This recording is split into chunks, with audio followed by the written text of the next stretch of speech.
శ్రీకృష్ణ పరబ్రహ్మణే నమః. శ్రీ గురుభ్యో నమః. శ్రీమద్భాగవత సంగ్రహము, దశమస్కందము. మధురా విజయము. అక్రూరుడు. మాట ఇచ్చిన ప్రకారం శ్రీకృష్ణుడు ఉద్ధవ బలరాములను తీసుకుని అక్రూరుని ఇంటికి వెళ్ళాడు.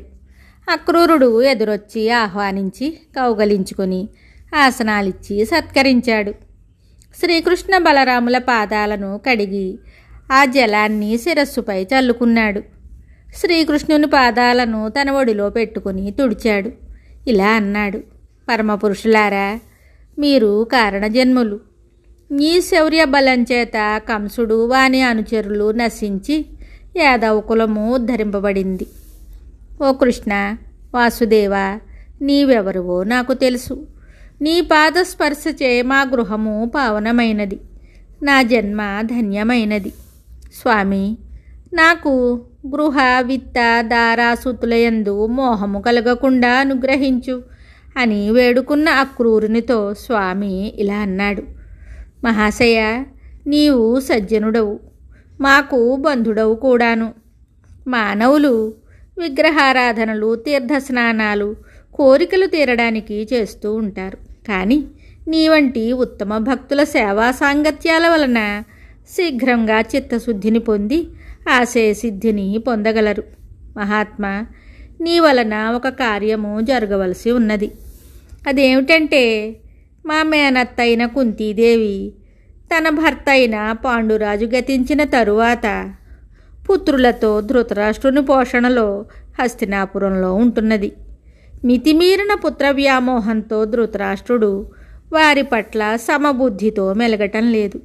అందుచేత నీవు హస్తినాపురం వెళ్ళి, రెండు పక్షాల వారు మనకు ఆప్తులే గనుక ఉభయులు సంతోషించేటట్టుగా ఏదైనా మార్గం చూడాలి అని చెప్పి ఉద్ధవ బలరాములతో నిష్క్రమించాడు. శ్రీకృష్ణుని కోరిక ప్రకారము అక్రూరుడు హస్తినాపురం వెళ్ళి కుంతీదేవిని, పాండవులను, భీష్మ, ద్రోణ, విదుర, ధృతరాష్ట్ర, కృప, అశ్వత్థామ, కర్ణ, దుర్యోధనాదులను, ఇతర బంధువులను కలుసుకున్నాడు. అందరూ అతనిని సగౌరవంగా ఆదరించారు. అక్కడ కొన్ని వారాలుండి అందరి ప్రవర్తనలు, పరిస్థితులు అర్థం చేసుకున్నాడు. ఒకనాడు విదురుడు అక్కడ ఉండగా కుంతీదేవి అక్రూరునితో ఇలా అన్నది: అన్న అక్రూరా, మధురలో నా తల్లిదండ్రులు, తమ్ముళ్ళు అందరూ క్షేమంగా ఉన్నారా? మందభాగ్యులమైన మా గురించి ఎప్పుడైనా తలుస్తున్నారా? నాతో చెప్పమని ఏమైనా చెప్పారా? మేమిక్కడ దుష్టులైన కౌరవుల మధ్య తోడేళ్ల గుంపులోనున్న జింకలలాగా భయంతో బ్రతుకుతున్నాము. పరమ దుర్మార్గుడైన దుర్యోధనుడు నా పుత్రులను చంపించడానికి అనేక ప్రయత్నాలు చేశాడు. వానికి అదే వ్యాపకము. బలరామకృష్ణులకు మా గురించి ఏమైనా తెలుసా? శ్రీకృష్ణుడు కంసాదులను చంపి యాదవులను రక్షించిన దేవుడు. మా కష్టాలను ఎప్పుడు తీర్చుతాడో మరి. మాకు ఎప్పుడు న్యాయం జరుగుతుందో అని కంటనీరు పెట్టుకున్నది. శ్రీకృష్ణుని స్మరించి మమ్మల్ని రక్షించు ప్రభు అని ప్రార్థించింది. అక్రూరుడు అక్కడి నుండి సెలవు తీసుకుని బంధుమిత్ర పరివారములతో సుఖంగా కాలం గడుపుతున్న ధృతరాష్ట్రుని వద్దకు వెళ్ళాడు.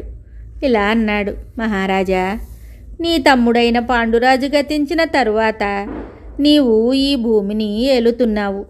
ప్రజలను ధర్మబుద్ధితో సమదృష్టితో పరిపాలించే రాజు యశస్సును, శ్రేయస్సును పొందుతాడు. అలా చెయ్యని నాడు దుర్గతి పాలవుతాడు. నీకు తెలియని ధర్మాలు లేవు కదా రాజా. నీ తమ్ముని పుత్రులైన పాండవులు తల్లితో సహా దిక్కులేని వారై బ్రతుకుతున్నారు. నీవు నీ కుమారులయందు, తమ్ముని కుమారులయందు సమవర్తనుడవై వారిని ఆదరించటం అందరికీ క్షేమకరం కదా. ఈ లోకంలో ఏ ఒక్కరి ఉనికి శాశ్వతం కాదు కదా. పుత్ర కళత్ర సంపదలపైన వ్యామోహము అంత శ్రేయస్కరం కాదు. బుద్ధి లేని తండ్రి యొక్క ధన సంపదలను అతని పుత్రులే శత్రువులై హరిస్తారు. అందుచేత అధర్మార్జన వలన ఇహలోకంలో నిందింపబడటమే కాకుండా పరలోకంలో పాపఫలం అనుభవించాలి. ఈ శరీరము, పరివారము, ధన సంపద మొదలైనవన్నీ స్వప్నంలోని సుఖాల వంటివి. నీకు దృష్టిలోపం ఉన్నది కానీ బుద్ధిమాంద్యం లేదు కదా.